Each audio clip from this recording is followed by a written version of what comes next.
Alam niyo ba na isang maling mindset na kung ano yung plano ng Diyos sa buhay mo ay ayun na agad yung magiging future mo, yung magiging buhay mo in the future. Dahil ang ating future ay nakabase between the power of choice. Yung future natin nakabase sa ating desisyon.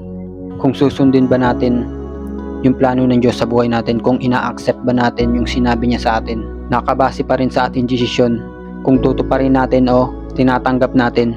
Isang malaking kasinungalingan yung mga taong nagsasabi na ito yung calling niya sa Diyos, wala ka nang magagawa, ayun na yung magiging future mo.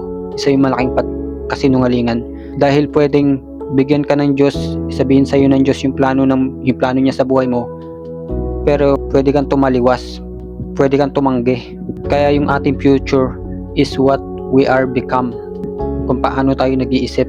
Alam mo ba kung paano ka nag-isip noong 5 years ago, ay bunga yan ng buhay mo ngayon. Kung ano yung kalagayan mo ngayon, ay ayan yung kung paano ka nag-isip noong 5 years ago o 10 years ago.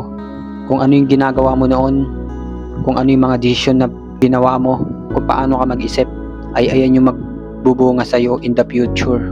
Ang trabaho ng Diyos ay binibigyan tayo ng instruction sa pamamagitan ng kanyang mga salita ng Bible, Scripture. Maraming binibigay na instruction ng Diyos sa buhay nating mga tao, lalo na tayong mga sumasampalataya sa Kanya. Pero nasa atin pa rin ang desisyon kung susundin natin. Nasa atin pa rin ang pagpipili.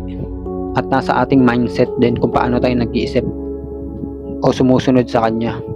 Kaya kung tinatanong mo sa Diyos kung ano yung magiging future mo, magiging buhay mo sa hinaharap, alam mo kung ano yung sasagot niya.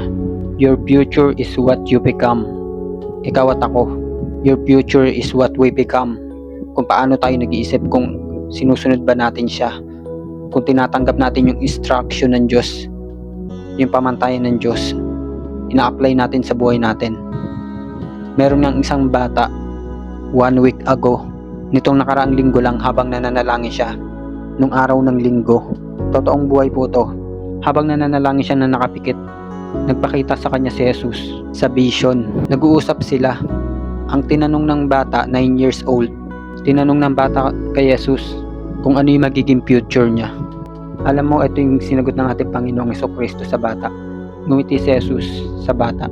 Dahil bata pa lang, 9 years old, ay tinanong na ng bata kung ano yung magiging future niya. Sabi ng Panginoong Jesucristo, your future is what you become. Kung ano yung pipiliin mo. Ang pinaka-greatest gift na ibinigay sa atin ng Diyos ay yung free will, power of choice. Nasa atin yung pagpipili at nagsisimula lahat sa isip kung paano tayo nag-iisip. Kaya para maging maayos yung future natin, yung kinabukasan natin, magpasakop tayo sa Diyos, sa pamantayan ng Diyos, sa salita ng Diyos, sinasabi sa Bible, sa Scripture. Yan lamang ang gusto kong ibahagi sa inyo sa video nito.